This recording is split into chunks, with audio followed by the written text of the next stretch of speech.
Halo teman-teman semua. Perkenalin, namaku Marcelino, bisa dipanggil Marcel, dengan NIM sekian. Hari ini pengen nyoba ngebawain apa sih itu relational model, atau bukan ngebawain sih, lebih tepatnya kayak mencoba menjelaskan apa itu relational model. Tapi sebelum mulai, mungkin kita semua, termasuk aku sih sebenarnya, tadi pas baca-baca juga sempat bingung, uh, relational model itu apa sih. Ternyata setelah dibaca-baca dari materi dari dosen dan coba cari-cari di internet, jadi relational model itu sebenarnya terdiri dari dua kata kan, relational dan model. Jadi ternyata tuh relational sendiri itu ada artinya. Nah, artinya tuh apa sih? Relational itu sebenarnya itu bisa dibilang kayak tabel yang ada baris dan kolomnya. Jadi kalau tabel yang ada baris dan kolomnya itu disebutnya relational. Nah, terus relational ini tuh basisnya tuh dari konsep matematika. Maksudnya konsep matematika tuh konsep matematika relation. Jadi kayak kalau ada dua set, terus nanti setnya itu digabungin, nanti kelihatan subsetnya apa aja. Nah, itu dari konsep itu. Nanti nextnya kita bakal bahas juga, pengen coba dijelasin juga konsep matematika yang kayak gitu tuh gimana. Nah, itu relational model. Nah, jadi kita kan tahu relational itu tadi sebuah tabel yang punya baris dan kolom. Jadi fungsinya tuh apa gitu? Relational model tuh ternyata punya fungsi. Fungsinya itu buat merepresentasikan gimana tuh data disimpan di dalam relational database. Jadi data kita kan tahu relational database tuh digambarinnya pakai tabel. Jadi relational model itu ya buat ngegambarin gimana sih data tuh disimpan di dalam relational database gitu. Jadi uh, itu dulu relational model. Sorry tadi kepencet. Sekarang mungkin aku pengen coba bantu jelasin tentang terminologi dari relational model. Jadi biar nggak susah, coba kita pakai whiteboard ke sini. Oke, kelihatan ya teman-teman. Jadi di sini aku pengen gini deh, biar gampang ya. Bikin kayak tabel biasa. Sorry, ini ada ininya kelihatan ya. Kayak tabel nih, punya kolom nih, punya 4 kolom. Terus ini ada atributnya, ini apa, ini apa, ini apa, ini apa, dan terus punya isi. Oke, jadi mungkin diwarnain merah biar beda, dan isinya itu kita warnain hijau. Ini apa, ini apa, apa.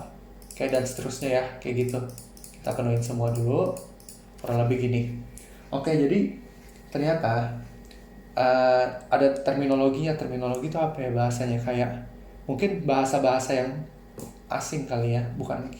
Jadi gini, kita mungkin tahu ini namanya kolom, ini namanya baris. Nah, kolom ini sebentar aku ganti warna dulu. Pakai biru aja ya. Jadi ini tuh kan kayak headnya gitu lah ya, kepalanya. Terus ini tuh masing-masing merah-merah ini tuh disebutnya sebagai atribut. Oke. Jadi ini tuh namanya, supaya nggak bingung, atribut. Gini ya, teman-teman. Oke. Itu namanya atribut. Jadi kayak yang di atas-atas ini nih, yang warna merah terus aku lingkarin biru, itu namanya disebutnya atribut. Nah, terus ada juga terminologi lain. Terminologi lain itu namanya tuple. Tuple itu apa sih? Jadi kan kita tahu nih, ini atribut. Nah, satu mungkin pakai warna merah lagi. Satu baris ini yang terdiri dari 4 kolom tadi itu, ini tuh disebut sebagai tuple. Mungkin aku jelasin tulisannya gini, tuple. Oke, itu disebutnya tuple. Nah, kita kan tahu ini tuh yang di atas-atas ini namanya disebutnya atribut. Kalau satu baris ini itu disebutnya tuple. Nah, ada terminologi lain nih. Kan sebuah tabel itu nggak mungkin cuma punya satu tuple. Kan karena banyak kan. Kayak gini aja ada 1, 2, 3, 4. Ada 4 tuple. Nah, kita sebutnya itu bukan 4 tuple, tapi kita sebutnya itu sebagai ini. Namanya itu bukan degree, sorry, cardinality. Jadi ini kan ada 4 buah. Berarti ini tuh kita bisa bilangnya cardinality 4. Jadi cardinality 4. Karena ini ada 4 buah. Jadi kalau misalkan anggapannya ini aku tambahin lagi gitu. Terus ada dua tuple lagi, berarti cardinality-nya itu semua ini jadi 6. Oke. Nah, terus kita kan tadi aku sempat keceplosan, sorry, degree. Nah, degree itu apa? Degree itu ini. Ini tuh di 1, 2, 3, 4. Jadi ada 4 atribut. 4 atribut ini tuh kita sebutnya bukan atribut tapi 4 degree. Degree ini ya. Jadi ini tuh terminologi yang dasar dulu. Jadi yang di atas ini tuh namanya atribut, 1 buah ini. Kalau ada berapa buah di atas ini disebutnya degree. Terus kalau 1 ini itu disebutnya tuple. Kalau berapa jumlah tuple itu kita sebutnya cardinality. Oke. Sampai sini paham dulu. Terus ada juga namanya domain. Domain itu isi di dalam sininya. Isi di dalam sini tuh disebutnya domain. Oke. Terus kita balik lagi ke PowerPoint. Mungkin ada sebutan-sebutan lainnya. Kayak tadi kan ada relation, tuple, ada attribute, ada domain. Nah, supaya lebih jelas mungkin kayak bahasanya aneh. Bahasa lebih gampangnya gini, relation itu gampang itu kayak tabel. Jadi relation itu tabel kayak dijelasin di awal. Terus tuple itu baris, kayak tadi udah dicontohin. Ini kan 1 baris. Nah, itu disebutnya tuple tadi ya. Terus ada juga atribut tadi yang ada di atas ini, kayak di sini ini contohnya, ini atributnya informal terms, itu atribut jadi kolomnya. Nah, domain itu nggak ada sih, mungkin aku kurang research juga informal termsnya. Tapi domain itu definisinya tuh kayak all possible column value. Jadi kayak ini ada kolom informal terms. Nah, apa yang bisa diisi di sini, kemungkinan apa yang bisa diisi di sini itu disebut domain. Makanya tadi dicontohin tuh di sini itu domains-nya gitu, oke? Itu domains-nya. Oke, terus kita lanjut lagi. Tadi kan aku sempat singgung di awal. Kalau relational model ini basisnya dari mathematical definition, mathematical term dari relation. Nah, maksudnya tuh gimana? Jadi gini, contohin ya. Kita ke whiteboard dulu, kita geser. Jadi contohnya itu kayak pakai set. Misal nih, aku contohin. Aku punya set 1. Oke, set 1 ini isinya apa? Isinya tuh ada angka 1 sama 3. Oke. Terus aku punya lagi set 2. Ini isinya itu ada 2, 4 sama 5. Nah, ini itu kalau kalian kayak kalau kita cari kartesiannya gitu, ini tuh jadi kayak kalau di matematika kayak kali pelangi sih. Jadi nanti tuh ada, ini sebenarnya bukan S sih, lebih tepatnya bukan S. Mungkin kita ganti jadi D kali ya, dia lebih enak. Kayak data gitu. D2. Ini kalau di cross itu kan ntar jadinya ada sebuah set yang isinya itu terdiri dari set-set yang kecil-kecil. Jadi maksudnya gini, contoh ya, kayak kalau kita pakai kali matematika ini 1, itu kan ketemu 2, ketemu 4, ketemu 5. Nah, ini tuh jadi 3 set kecil. Jadi ada 3 subset kecil. Jadi di sini ada 1 dengan 2, terus ada juga set kecil 1 dengan 4, kemudian ada set kecil lagi 1 dengan 5, kemudian nggak berhenti di situ, 3-nya juga ikut. Jadi ada set kecil 3 dengan 2, sorry. Terus ada juga set kecil 3 dengan 4. Lalu yang terakhir ada 3 dengan 5. Nah, ini kan kayak set besarnya. Nah, subset-subsetnya itu ini nih yang kecil-kecil. Yang ini satu subset, 2 subset, 3 subset, 4, 5, 6, dan seterusnya. Nah, ini disebutnya relation. Jadi kayak hubungan antara dua set kecil ini membentuk satu set besar. Yang di dalamnya ada subset-subsetnya ini. Jadi gitu secara matematikanya. Itu relation, maksudnya dari mathematical terms-nya ya tadi, dari mathematical definition-nya relation tuh kayak gitu. Oke. Terus next kita ada tentang database relation.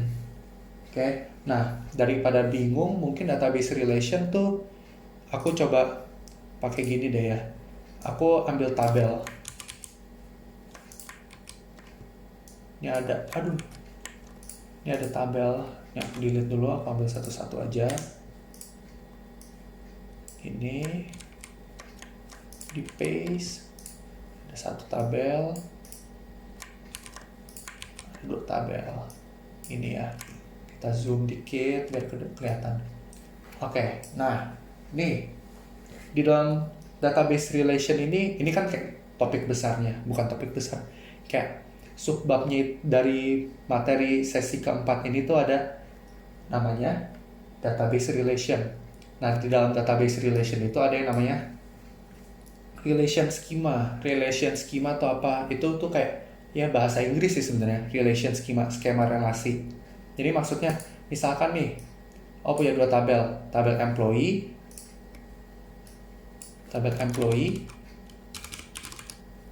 di sebelah sini, sama ada tabel buyer. Nah, ini kan sebetulnya ada nih kalau kalian perhatiin, di employee itu ada employee ID, ada employee name, ada purchase ID. Jadi kayak kalau kita bikinin, bukan sketsa sih, kayak semacam contoh. Jadi kayak ada buyer, ada employee yang kayak beli barang gitu. Nah, si employee ini yang ngurusin purchase nomor berapa dari buyer mana. Nah, buyer itu juga ada buyer ID, buyer name, sama purchase ID. Nah, ini kan sebetulnya berhubungan, purchase ID di sini. Jadi dia bisa menghubungkan 2 tabel kan. Nah, ini tuh disebutnya relation schema. Tapi ini secara simple doang, sebetulnya relation schema itu agak banyak, karena ya nggak mungkin database itu isinya cuma 2 tabel. Pasti lebih dari 2 tabel, dan pasti skema relasinya itu, skema relationnya pasti lebih rumit daripada ini. Cuma mungkin supaya gampang dimengerti dulu, seperti ini. Terus ada juga, tadi kan relation schema, ada juga disebutnya relation database. Ya, relation database schema, relation database schema itu apa? Ya, ini kayak kita tahu relation schema tuh kayak gini. Jadi relation database schema tuh ya kayak relation schema tapi di dalam relational database.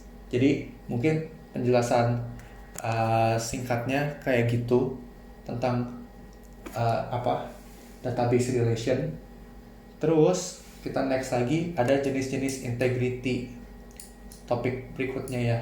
Aduh, ini mungkin terlalu penuh, kita sebelah sini aja. Integrity, dari jenis-jenisnya ada apa aja integrity. Sebentar. Integrity constraint namanya. Kita lanjutkan di sini aja ya. Jadi macam-macamnya tuh ada banyak. Yang pertama mungkin 2 sih, cuma aku copy paste-nya barengan ini. Yang pertama tuh integrity constraint tuh ada null. Null tuh apa? Kayak yang kita tahu mungkin kalau teman-teman udah pada belajar tentang algoritma zaman dulu, null tuh melambangkan sesuatu yang kosong. Jadi misalkan kalau ada atribut tadi teman-teman masih ingat kayak kolom yang kosong atau nggak ada isinya itu bisa direpresentasikan dengan null. Kayak bisa dibaca di sini. Represents value for an attribute that is currently unknown or not applicable for tuple. Jadi kalau di baris itu misalkan kosong, nggak bisa direpresentasikan, kita merepresentasikannya tuh dengan null. Jadi kalau nggak ada isinya gitu lah. Biasanya itu dia deals with incomplete or exceptional data. Jadi kayak kalau datanya misalkan kayak tadi, contoh tadi ya, kita pakai contohnya kan kita kan pakai contohnya employee sama buyer. Jadi misalkan ada aja kasus employee ID-nya ada tapi employee name-nya nggak ada. Nah itu kasusnya mungkin bisa direpresentasikannya dengan null ini tadi. Dia juga merepresentasikan the absence of value. Jadi maksudnya tuh ya kalau kosong tadi, tapi kosongnya null itu beda sama kosongnya angka 0 atau spasi kosong doang. Jadi null itu value, tapi value yang merepresentasikan sebuah kekosongan bisa dibilang. Oke, lanjutnya itu ada entity integrity. Nah, ini kalau kita baca in base relation no attribute of primary key can be null. Mungkin tadi belum sempat kesinggung primary key itu jadi gini. Kita balik lagi ke gambar tabel ini. Nah, ini kan ada tabel employee ID, employee name, dan purchase ID. Mungkin ya. Misalkan nama saya Marcel, saya employee, nama saya Marcel. Dan ada juga employee lain yang namanya juga Marcel. Nah, itu kan sebetulnya kayak yang kita tahu kalau di dalam database itu nggak boleh ada sesuatu yang kembar. Maksudnya harus distinct lah, setiap tuple itu harus distinct, harus berbeda. Nah, tapi gimana dengan nama? Nama itu kan banyak banget kemungkinan samanya. Nah, untuk menyelesaikan permasalahan itu muncullah yang namanya employee ID. ID itu sesuatu yang pasti beda, itu primary key, makanya disebut primary key. Kayak gitu ya. Karena tadi, itu entity integrity. Terus ada lagi, dua lagi itu ada referential integrity sama general constraint. Referential integrity ya mirip-mirip sebetulnya sama entity, tapi referential itu mainannya sama foreign key. Jadi foreign key itu kayak tadi kan kita tahu ada employee ID itu primary key di tabel employee. Nah, employee ID ini kalau di tabel lain itu bisa dijadiin namanya foreign key. Jadi if foreign key exists in relation, either foreign key value must match candidate key value of some tuple in its home relation, or foreign key value must be wholly null. Jadi misalkan kayak tadi kasusnya, kalau misalkan ada foreign key di tabel B misalkan, itu berasal dari primary key di tabel A. Nah, itu harus nyambung. Jadi nggak boleh tuh ada foreign key tapi dia nggak tahu nyambungnya kemana. Jadi referential integrity harus nyambung. Foreign key itu harus ngereferensiinnya ke primary key mana gitu loh. Harus jelas, nggak boleh nggak tahu dia tuh ngereferensi kemana gitu. Terus ada juga general constraint, additional rules specified by users or database administrator that define or constrain some aspect of enterprise. Jadi ini ya constraint yang di-apply sama admin dari database-nya, sesuaiin sama mungkin perusahaannya butuhnya kayak apa gitu ya. Paling mungkin kayak gitu sih. Untuk aku nyoba jelasin tentang relational model itu kayak gitu. Tadi kita sempat bahas tentang relational model itu apa, dijelasin dulu. Terus ada di dalam tabel tuh ada terminologi apa aja, maksudnya di terminologi dalam relational model. Tadi ada atribut, tuple, domain, terus ada degree, ada cardinality juga. Terus ada terms-termsnya tadi. Terus udah aku coba jelasin secara matematikanya kayak gimana. Terus tadi yang beda yang di dalam database relation ada apa sama jenis-jenis integrity ini. Semoga video ini bermanfaat ya. Aku nyoba jelasin, mungkin ada salah-salah. Boleh minta tolong dibetulin kalau aku ada salah supaya kita sama-sama belajar. Mungkin sekian. Thank you.